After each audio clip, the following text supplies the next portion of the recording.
Hey guys, it's So Square and Cubed, and I have a freaky story to tell you that just happened. Also, why isn't this focusing on my face? There we go, is that better? Hi, you guys. I know I should look there and not at the viewfinder, but I'm beautiful. So I'm gonna be cleaning out my bookshelf, which I know you can't see, but also look at all the mess behind me that I'm gonna clean tomorrow, and you might get to see. Um, Anyways, let's begin with the story. So, I work for a company that is a competitor with Walmart. We'll just leave it at that. And I got off tonight. Right now it is 12:30, Sunday, February the 11th. So I got off technically last night. I got off work at 11 o'clock on the dot. I got my things. Because it was cold, I remote started my car about 5-10 minutes before I left. And I got my things and I walked out the door and I went right to my car. And I was looking for my ice scraper to scrape some ice off my windshield, right? Well, as I reached down, grabbed my ice scraper, and then I'm turning to leave my car and I see somebody. Also, that's my heater. It doesn't have a name. Well, it does, but it sounds like penis, so we won't say it. So I got my ice scraper and I turned to leave my car, and I'm looking back by the employee entrance where I just was, and there's this guy just standing there. But not only is he standing there, every time I look over at him as I'm scraping ice off of my car, because at this point I got out because I'm trying to clean my car off so I can go. As I look back at him, he ducks behind these pillars that are right outside the employee entrance.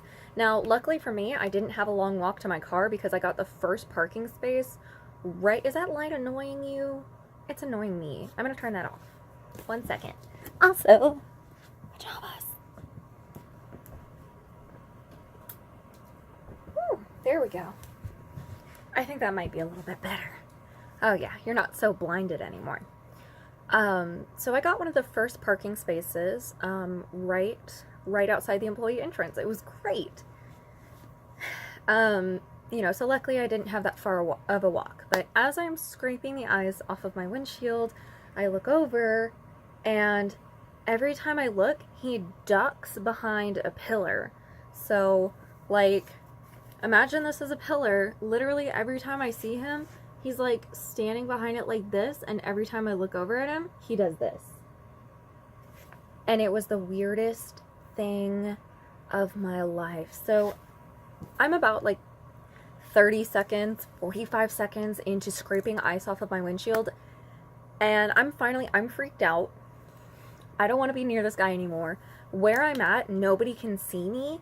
And the store is closed right now. So there's no customers coming out of the store anymore because the store's closed. There's no customers going inside. There's no customers pulling up. Nobody. Only the people who are working inside and are closing are inside.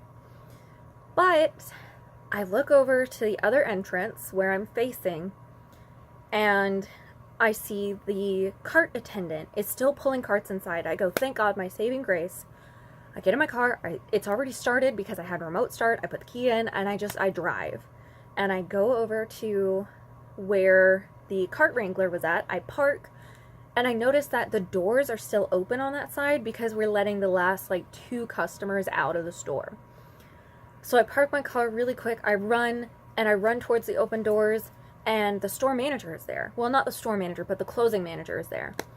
And I go, Tim, oh my God, Tim. And he goes, what did you forget? And I was like, I didn't forget anything, but this is really weird. Come with me. There's a guy, he's wearing a gray sweatshirt. It's 32 degrees outside, and he's wearing a gray Under Armour hoodie and just sweatpants. Just sweatpants. It's 32 degrees outside, you can't possibly be warm wearing that. And he had been standing out there at this point for at least 10 minutes. So, clearly he can't be, there's no way he's warm. So I called him over, and luckily, from the employee entrance to the entrance that we're at, there's an indent in the wall. So I don't think he saw us come back outside. I think he just thought, oh, I was an employee and I forgot something, so I went back inside. And I don't think he saw me leave again. So I grabbed him, not literally grab him, but I say, come look at this, Tim, this is crazy. And we go outside, we take a walk, and I say, he's still there. He's still there. Look over to your right. So we walk out, and because, you know, we're facing towards the parking lot now, where earlier I was facing towards this door. So we walk out, and Tim is on my right-hand side, and I just go, look at your right, Tim, he's still out there. And he goes, wow, that's really weird. I've never seen that before. And that's totally fair. Tim is new. I've never seen it before, and I've been there for like almost a year. Actually, no, I have officially been there a year, and I'm really proud of myself because I've wanted to quit like 10 million times. But I tell Tim, like, be very careful. Do not let anybody leave until he is gone, because it very well could just be somebody innocently like waiting for someone, and I would have no problem with that. But it could also be somebody waiting to hurt someone, and I have a problem with that. That being said, like, no matter who it was, if it was like a lady and she was doing that, if it was a kid and they were doing that, like, I don't care who. Just the fact that he continued to duck behind pillars so as not to be seen, that was the part that scared me. That was the part that scared me. And as I was cleaning the ice off my windshield, like, he was very obviously, like, watching me. That freaks me out. So I told Tim, I was like, don't let anybody leave if he's still out here. Just try and keep everybody inside. Maybe try and figure out, like, what he's waiting for. And then I leave. And I go to my boyfriend's house, and I tell my boyfriend about the situation. And as I'm leaving my boyfriend's house, I go, you know what? I don't feel right about this. I'm going to drive by again and see if he's still there. And my boyfriend goes, he's not still going to be there. It's been too long. At this point, it was 11:45, and that guy had been out there since at least 11, probably longer. So I debated it. I almost just drove straight home, and I'm glad I didn't for another reason coming later. And this was the scariest part of my night, the part coming later. Oh my god, it was so... Like, I'm sleeping with my bedroom door locked tonight. I'm that scared. Anyways, so, you know, I tell Tim, don't let anybody leave. I go to my boyfriend's. I tell my boyfriend, you know, he tells me that guy's still not going to be there. Like, there's no way he's still standing there. It's been 45 minutes, at least. But I guess either against my better judgment or because of my better judgment, I decided to drive by the store one more time just to see if he was still there. And guess what? He was still there. He was still there. Oh my god. The only difference is this time, when I drove past him, he was not actively trying to hide behind the pillars anymore. But he was still standing by the employee entrance, and what had scared me even more about it this time was that he had deliberately moved into basically our camera's blind spot, so where the camera couldn't pick him up anymore, because originally he was right by the door where we can see you on the cameras, and now he's just like 4 or 5 feet over this way where we can't. But he wasn't actively trying to hide behind a pillar anymore, which I'm like, okay, that makes me feel a lot better about the situation, but I'm still a little weirded out. So I call the store and I get a hold of Tim and I say, hey Tim, I just wanted to make sure that, you know, nobody's left yet and that y'all are safe and everything. That guy we saw earlier, he's still there. And Tim goes, oh, I know, and we're all gonna leave as a group, don't worry about it. I did ask him what he wanted, or like what he was waiting for, and he said he's just waiting on a ride. I'm like, okay, alright, as long as, you know, you feel safe, and as long as you guys are awesome, like, that's fine. That's all I'm worried about. All I was worried about.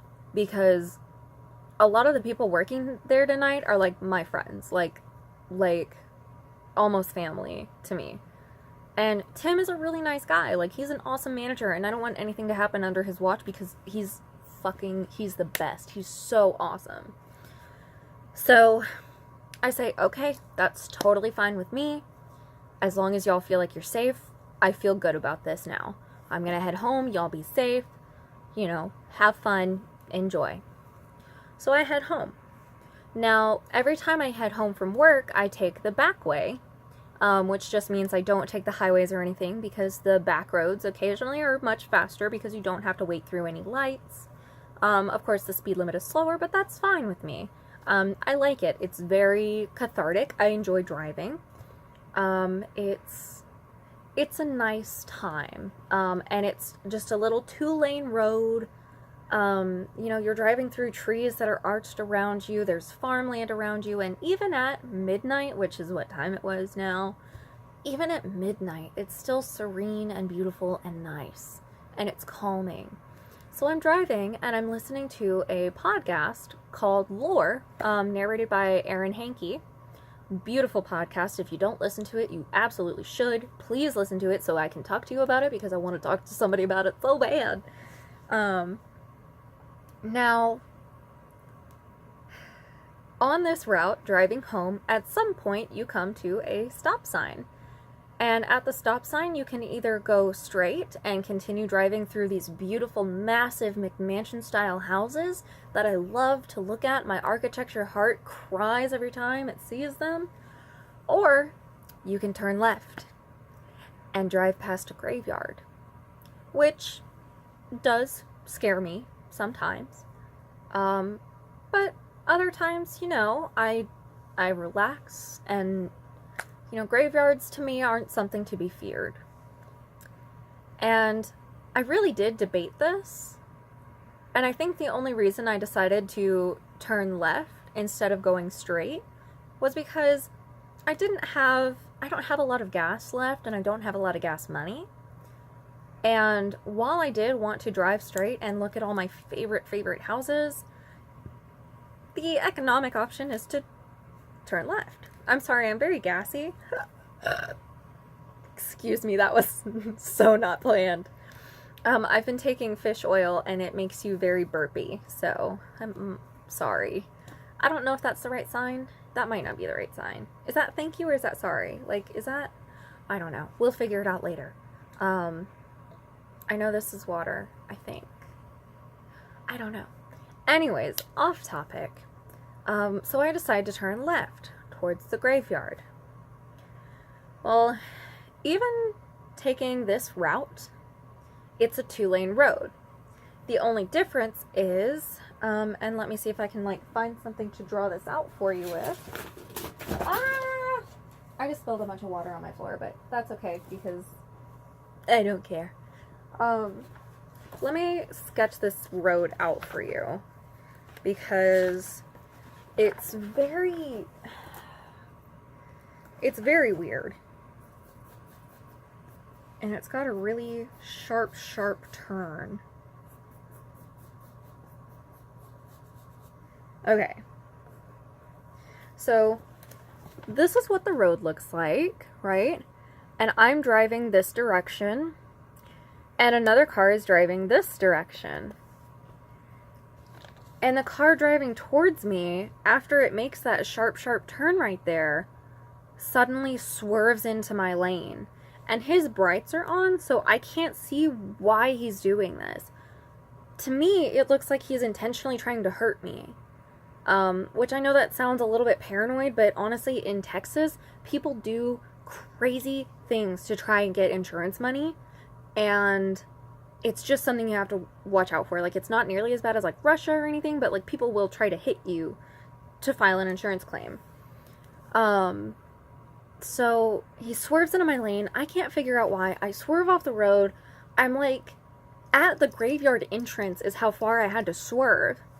And I'm honking at him. I'm trying to figure out what are you doing? You almost killed me. He took that corner. Everybody takes that corner. We jokingly call it Dead Man's Curve. Because everybody takes it going 50. And it is a sharp turn. I'm talking you cut the wheel when you make this turn. So, I calm down. The adrenaline, drains out of my body really quickly, because I'm tired and I want to go home at this point. And as I'm driving, parked in the lane is a little beaten up teal Toyota with its hazards flashing. Except, typically your hazards flash like this, His flashed more like,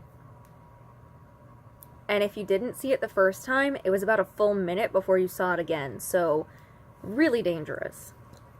And the reason why it's really dangerous is because he didn't have any lights on besides his hazards.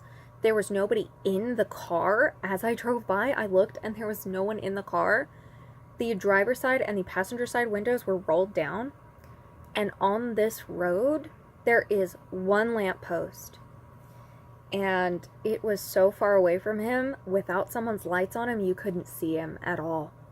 And I think that's what happened with the guy who almost hit me, was he took that curve so fast that he didn't see the guy, and all of a sudden he was right in front of him and he had to swerve out of the way really fast. I think that that's what happened. So I'm freaked out because there's nobody in the car. It's right by a graveyard. The windows are rolled down. The hazards are on, but the lights are not. And nobody can see him. I didn't even see him. From where I was coming, there's a little hill, and even with the minimal amount of light that was coming from that lamppost, you couldn't see him. I couldn't see him. Nobody could fucking see him. So I drive around the corner and I make sure I'm a good distance away. I park and I call my city's non-emergency line.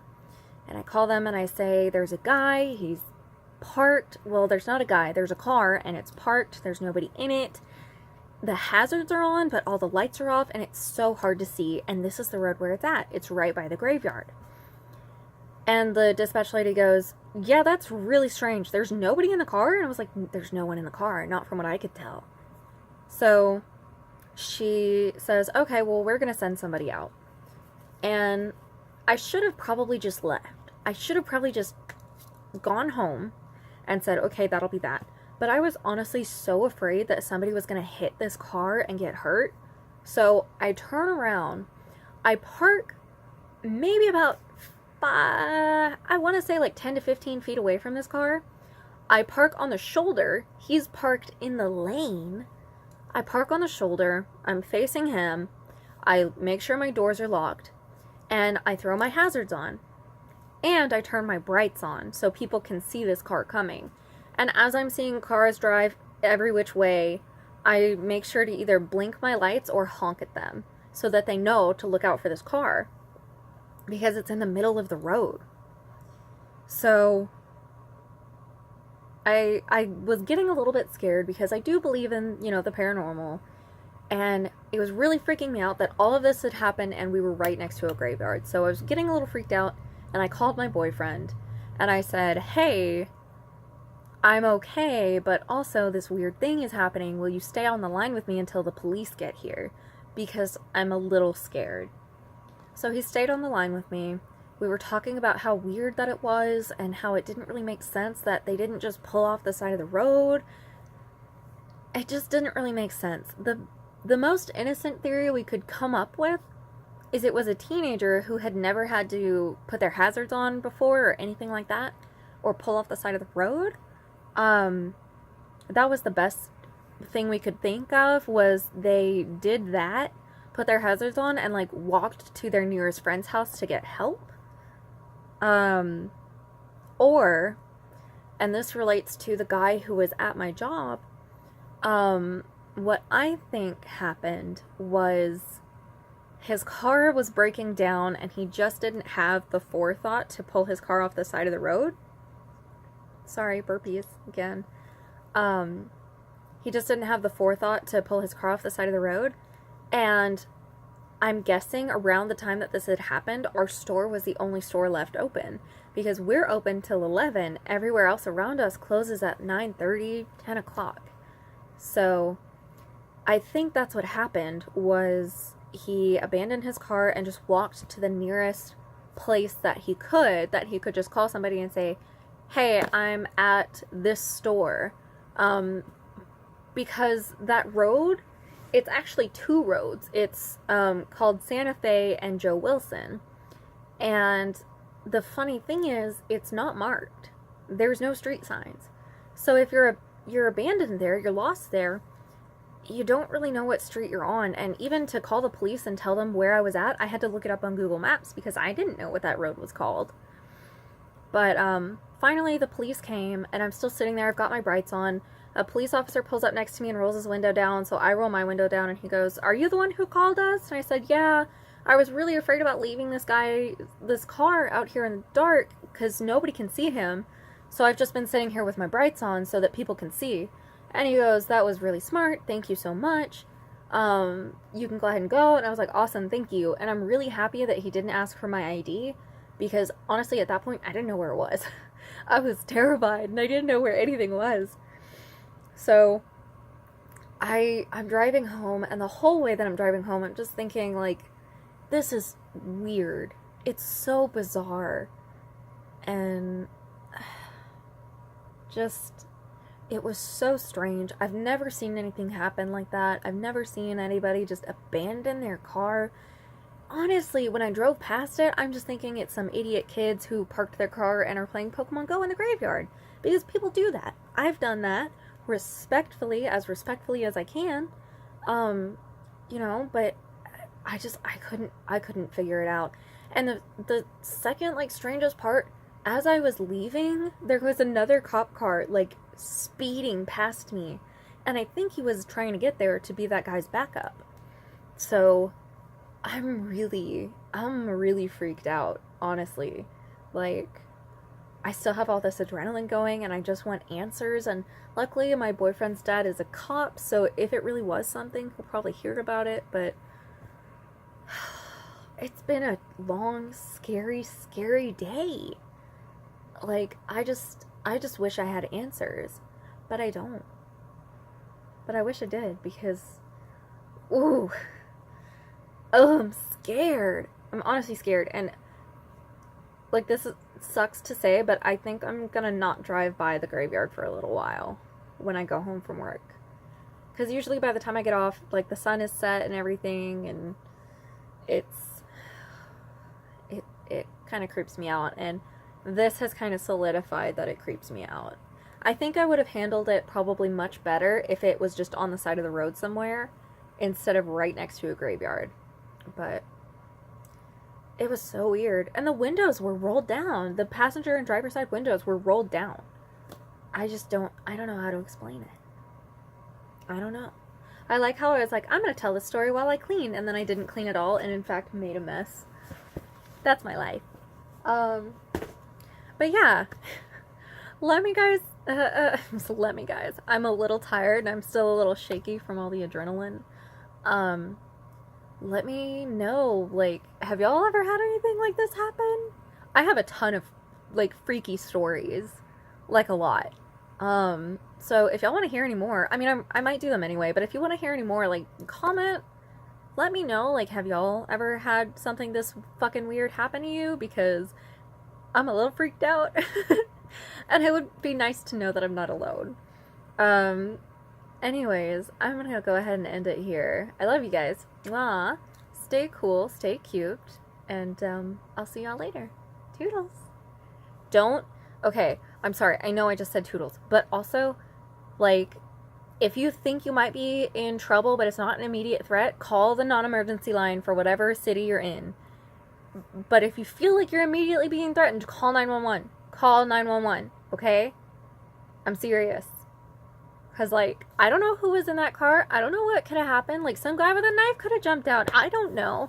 But I would have been happy that I called the non-emergency line or 911. So, okay, I'm done. I'm done ranting. I'm done ranting. I love you guys. Mwah. See you. Toodles.